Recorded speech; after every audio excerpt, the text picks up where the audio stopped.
Breaking news. There has been a terror attack in the West Bank.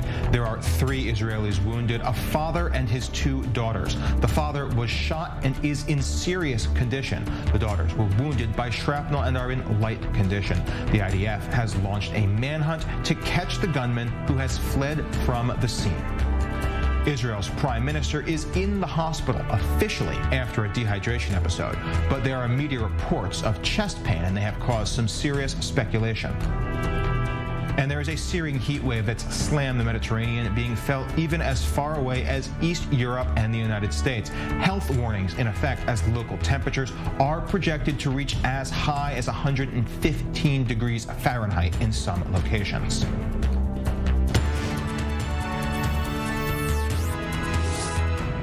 We want to update you on this breaking news report that we are receiving at this hour. An Israeli man was reportedly shot in the chest and seriously wounded a short while ago near the junction of Tekoa in the West Bank. MADA Emergency Services say the man is currently being treated on scene, and IDF forces have launched a manhunt for the terrorist who apparently fled from that scene. We're going to give you more updates on this story as they become available over the coming hours. But first, we are going to turn to our defense correspondent, Jonathan Regev, who's going to give us a little bit more. What is the latest, Jonathan? What do we know? So roughly an hour ago, shots were fired towards a car, as you mentioned, driving in the area of Tekoa in the southern West Bank. 3 people injured, one of them the father of the family driving in the car, seriously injured and taken to hospital in Jerusalem. His 2 daughters hit by shrapnel and glass. This is, of course, it is always a worrying development, but in this case, it's extremely worrying considering the fact this is an area which does not see such incidents. We are hearing a lot of shots fired towards cars, but further to the north in the area of Jenin, the village of Hawara, the area of Nablus, those areas are much to the north of the place where the incident took place today. The incident of Tekoa and all that area of the southern West Bank, not far from Jerusalem and near the Palestinian city of Bethlehem, is an area that is far more quiet, does not see a lot of shooting attacks, has not seen such for a very long time. Therefore, this is a very concerning development.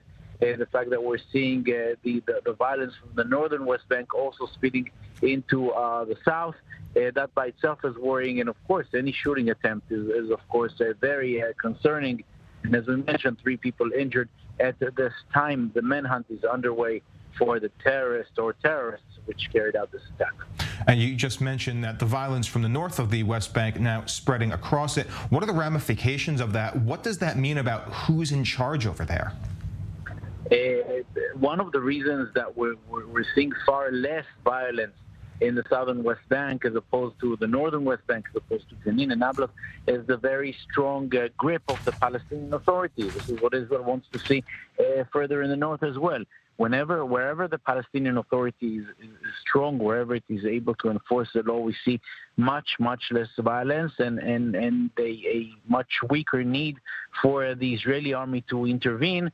If we're now seeing terrorists carrying out shooting attacks on Israeli cars on the roads in the southern West Bank, it is, of course, something that will be seen as very severe.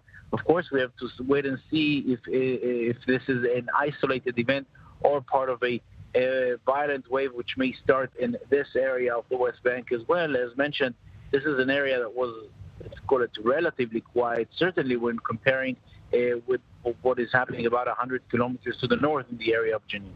Well, thank you very much, Jonathan. We're going to come back to you later in the day when we have more details on this story. Until then, though, we are turning now to Rafael Yerushalmi, former senior intelligence officer with the IDF, to help us understand, well, just what's going on here. How many terror attacks have there been this year? And so far, government and military operations meant to actually control that terror activity don't seem to be bringing the numbers down.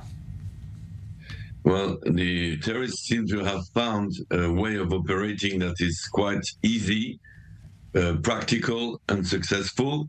So by now it's like a trend, and this using of a vehicle or passing vehicles, in that particular case, the vehicle stopped, the terrorist came out of it to shoot, but it's still using a vehicle. So this is like a new trend, and it is very difficult for the security services to cope with that kind of a threat, because you cannot check every single vehicle driving around in the territories. So it's, of course, very, very difficult. Also, it shows that even though the people from the settlements would like more security, it's not possible to have checkpoints and barriers all over the roads of the territories. And that, of course, facilitates very much the task of the terrorists. This being said, these terrorists will be caught eventually. There is now a manhunt. Of course, it doesn't solve the problem, but the manhunt is on the way. They're using all the video footage from the surveillance cameras. They're using dogs. They're using the usual methods to apprehend the terrorists, who are probably going to try and go into a nearby village or a larger city like Hebron or Bethlehem. This doesn't solve the problem. We are now facing a new kind of terror that inspires a lot of copycat activities. So we cannot even point any organization using this method more than another one. It can even be a lone wolf. Very complicated problem, and unfortunately, I don't think there is any magic solution to stop completely this kind of terror attacks, even though many of them are thwarted. Now, Raphael, our defense correspondent just a moment ago brought up a point that this is not happening in the north of the West Bank, where we see a lot of terror activity. This is now spreading across the rest of the West Bank. What can we read into this situation? Is this a sign that the Palestinian Authority has formally lost all control all over that territory?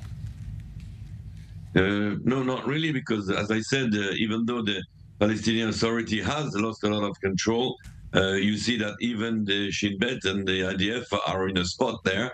The fact that it is in another area is disquieting in a way, but not so much, because what is happening is that there is so much pressure now on Jenin, on Nablus, from the security services, including the Palestinian ones actually, that the terrorists will probably choose places that are quieter, where there is less military presence, and that's why they have decided to strike this time in a completely different place, where they probably knew that there would be less military patrols around. Raphael, I've heard some speculation already that this could be considered ongoing fallout from the Jenin operation 2 weeks ago. Is that consideration even important in assessing this? Does it matter in any way?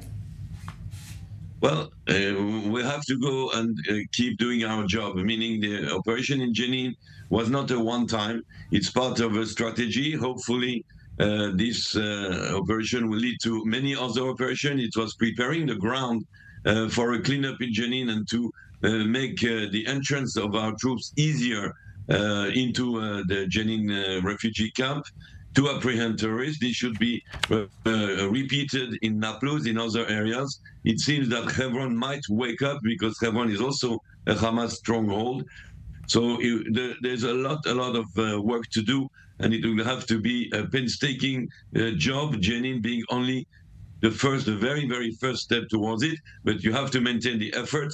And as I said, unfortunately, you have to expect this kind of incidents. There is no 100% security, and I can assure you that a lot of similar incidents are being thwarted, are being prevented by the security forces. But unfortunately, sometimes somebody gets through the mesh of the net. Well, thank you very much, Raphael, for explaining just what this might look like from that side of things, and hopefully they can find some kind of security solution that works.